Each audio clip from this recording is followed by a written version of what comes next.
Hey, bonjour à tous les planteurs-cueilleurs, j'espère que vous allez bien. Le soleil est revenu, le raisin mûrit à vue d'œil.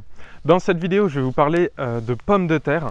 J'ai souvent l'habitude de vous parler de jardin-forêt, forêt comestible, d'arbres fruitiers, de plantes pérennes comestibles sur cette chaîne. Et une fois n'est pas coutume, aujourd'hui je vais vous parler de pommes de terre. Pourquoi les pommes de terre? C'est ce qu'on va voir. On va voir pourquoi les pommes de terre, on va voir quelle variété j'ai cultivée cette année. On va voir donc les rendements que j'ai eus à peu près, même si je n'ai pas encore tout récolté. Et on va voir comment conserver les pommes de terre, quelles sont les astuces, les choses à mettre en place afin de conserver ces pommes de terre le maximum de temps. Mais juste avant, il y a un abonné qui m'a conseillé de vous rappeler de mettre des pouces en l'air. Donc si vous appréciez la thématique des jardins-forêts ou globalement ce que je fais sur cette chaîne, pensez à aller tout de suite en dessous de la vidéo et à mettre un pouce en l'air afin qu'il devienne bleu. Bien que je sois très attaché au fait de planter des plantes pérennes comestibles, des arbustes, des arbres fruitiers, je cultive quand même certains légumes qui sont qu'on dit annuels, donc qu'on aura besoin de replanter d'année en année. Et donc notamment les pommes de terre. Pourquoi? Parce que pour moi elles remplissent vraiment beaucoup de cases. Tout d'abord ça va être une plante qui va avoir une grosse production. Vous allez pouvoir obtenir beaucoup de calories grâce à elle. En plus, ça va faire des pommes de terre qui vont se conserver. Donc, vous allez pouvoir les manger pendant plusieurs mois. Et ce qui est très intéressant, je trouve, c'est qu'elles nécessitent relativement peu de temps. Surtout si on compare ça aux tomates. Voilà, vous allez devoir les planter une fois.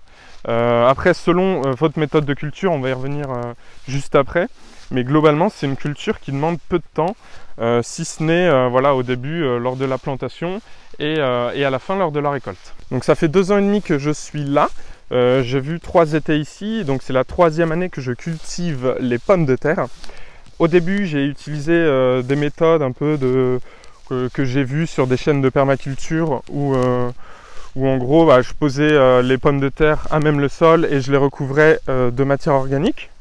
Donc ça a l'avantage de ne pas remuer le sol et donc d'avoir une vie du sol qui est peut-être meilleure que si on les enterre. J'ai pu constater quand même qu'il fallait être vigilant par rapport à la quantité de matière organique à mettre sur les pommes de terre, parce que celle-ci va se dégrader. Les pommes de terre en plus en grossissant vont prendre de plus en plus de place et vont aller un peu à la surface et donc vont être plus proches des rayons du soleil. Il faut faire très attention avec les pommes de terre à ce qu'elles ne prennent pas le soleil, sinon elles deviennent vertes et ça devient légèrement toxique pour l'homme. Cette année là, c'est la première année où j'ai testé de les enterrer, donc les ai mis à peu près à 10-15 cm sous le sol. On a utilisé une fourche et une grelinette pour faire des espaces dans lesquels on pouvait poser les pommes de terre. Et là, je constate que ça a très bien poussé. L'avantage avec cette méthode, c'est que vous nécessitez de moins de matière organique à mettre sur les zones de culture. Donc là, comme vous pouvez le voir derrière moi, il y a un rang de 10 mètres de pommes de terre qui a été récolté là il y a 4-5 jours. Et donc on a remis de la tonte que la commune nous a amenée. On en a remis par-dessus afin de protéger la terre. Parce qu'on a quand même, lorsqu'on récolte les pommes de terre, souvent on peut, si on les a enterrées, on peut quand même remuer la terre afin d'en récolter le maximum. Et donc voilà, on l'a reprotégé. Donc les variétés de pommes de terre, il y a différents types, il y a beaucoup de variétés différentes en pommes de terre, hein. On peut les classer par grandes catégories. En gros, il va y avoir les pommes de terre primeurs qui vont prendre à peu près 3 mois de croissance avant de pouvoir les récolter. En général, ce sera des variétés qui se conserveront pas très bien dans le temps.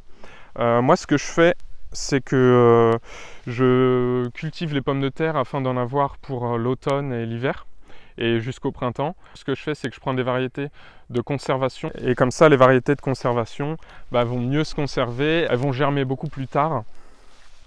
Et en général, c'est des pommes de terre qui sont à chair plus ferme également. Donc ça va être des pommes de terre qui vont être très bien pour les frites par exemple. Donc si vous vous demandez quand est-ce qu'il faut récolter les pommes de terre, en général ça se voit très bien, hein, c'est assez simple de savoir. En fait c'est une fois que les pieds commencent à se faner, ou voire sont fanés. Là si je vous montre à la caméra, on les voit presque plus en fait, il n'y a plus de verre. Donc là on sait que les pieds pourront plus faire de photosynthèse, que les pommes de terre grossiront plus, donc c'est vraiment le moment parfait pour les récolter.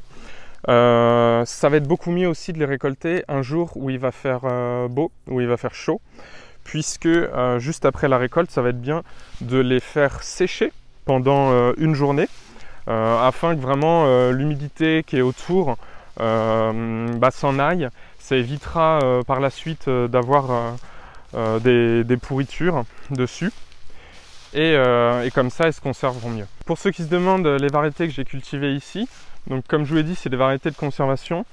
J'ai pris la Stemster qui est une pomme de terre rouge qui vraiment fait un gros rendement et de gros calibre et qui peut se conserver longtemps.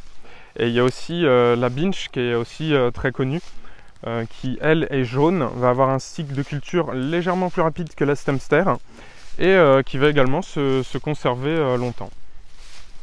Donc là les pommes de terre que j'ai plantées cette année c'était les pommes de terre qui me restaient de l'année dernière. Donc j'avais déjà cultivé l'année dernière les Binch et la Stemster et j'en avais été très content, et c'est pour ça que je suis revenu dessus là cette année et aussi parce que il m'en restait donc c'est toujours très agréable de planter, de ne pas avoir besoin de racheter des variétés et de pouvoir replanter celles qu'on a déjà cultivées.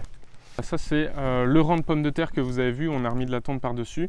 Donc c'est un rang de 10 mètres et il y a à peu près 15 kg de pommes de terre qui ont été obtenues sur ce rang. Il y a de tous les calibres.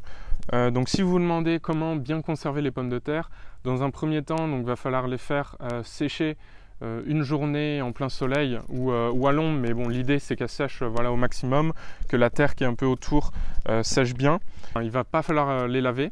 Ça peut être contre-intuitif, mais voilà, si vous les lavez, il va y avoir un peu de peau qui peut partir et du coup ça sera mauvais pour la conservation. Ça va être important de faire un tri dans les pommes de terre. Si vous en avez troué par exemple, comme laquelle, comme celle-ci. Comme celle-ci par exemple, elle s'est pris un coup de grelinette sur le côté. Et ça va être important de la mettre à l'écart parce que ça va être une pomme de terre qui va avoir tendance à pourrir à ce niveau-là. Vous pouvez également trier les petites pommes de terre qui vous serviront pour l'année prochaine. Si vraiment c'est des bonnes variétés qui se conservent bien, ça pourrait être des patates, que vous replanterez l'année prochaine. Dans quel environnement conserver les patates? Ça va être important de les mettre dans un endroit frais, entre 4 et 10 degrés. Donc ça peut être une cave, ça peut être un cellier. Si c'est trop chaud, elles vont avoir tendance à se dessécher, à se friper un peu. Il va falloir un lieu qui soit à l'obscurité, puisque s'il y a de la lumière, les patates vont commencer à verdir et donc deviendront pas très bonnes à être consommées. C'est légèrement toxique quand les pommes de terre sont vertes. Et le dernier point pour la conservation des pommes de terre, ça va être un endroit qui est bien aéré. Évitez par exemple de les mettre dans un grand sac plastique, puisque en fait les pommes de terre contiennent beaucoup d'eau. Et en fait ça va dégager une humidité ambiante qui sera mauvaise pour leur conservation. Donc vous pouvez les mettre dans des sacs en toile de jute, ou alors vous pouvez les mettre dans des petites caisses comme ça, parce qu'elles sont aérées par le dessous. Voilà, l'idée c'est vraiment de ne pas faire de gros tas et que l'air circule bien. Ça sera important de regarder régulièrement aussi, toutes les 2 semaines, toutes les 3 semaines, l'état de vos pommes de terre pour vérifier qu'il n'y en a pas une qui est en train de pourrir, ou de vérifier si elle commence à germer. Si ça commence à germer, il faudra enlever les germes. Voilà, c'était une vidéo très simple sur les pommes de terre, mais voilà, je tenais à vous la faire parce que là en ce moment, là ça va être le moment pour moi de les récolter. Et c'est très important quand vous avez une grosse production comme ça qui peut se conserver de bien faire attention à quels sont tous les points qui permettent de bien les conserver. Donc voilà, ça me tenait à cœur de vous faire cette vidéo. En plus, les pommes de terre, je trouve que c'est une superbe culture vraiment pour viser l'autonomie alimentaire, ou en tout cas pour vraiment produire de la nourriture que vous pourrez consommer pendant l'automne, hiver, printemps. Et donc si vous avez apprécié la vidéo, pensez à mettre un pouce en l'air. Si vous me découvrez via cette vidéo et que vous aimez la thématique des jardins-forêts, la vie à la campagne, les arbres fruitiers, tout ça, eh bien je vous encourage à vous abonner. C'est de ces sujets que je vais traiter sur cette chaîne. Et je vous souhaite à tous une très bonne journée et je vous dis à dimanche prochain. Salut!